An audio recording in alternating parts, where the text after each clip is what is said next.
to put the right desires in your heart. అప్పుడు నీ హృదయమందు సరైనటువంటి ఆశలు కోరికలు పెట్టడం ప్రభు చేస్తారు. You will be shocked.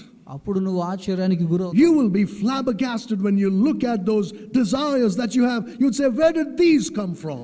ఈ విధమైనటువంటి ఆశలు కోరికలు నా హృదయంలోనికి ఏ విధంగా వచ్చాయని నీవు ఆశ్చర్యపోతావు. All these years I have only seen selfish desires in my heart. ఇన్ని రోజులు ఇన్ని సంవత్సరాలు నా హృదయంలో స్వార్థపూరితమైనటువంటి ఆశలు కోరికలే నేను కలిగి ఉన్నాను. It was all about me and me.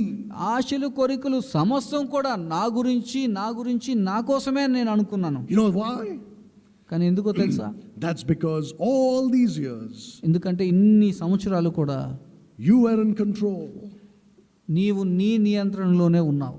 You were seated upon the throne of your heart. నీ హృదయం అనే సింహాసనం మీద నీవే కూర్చొని ఉన్నావు. And Jesus Christ was at your feet. Yesu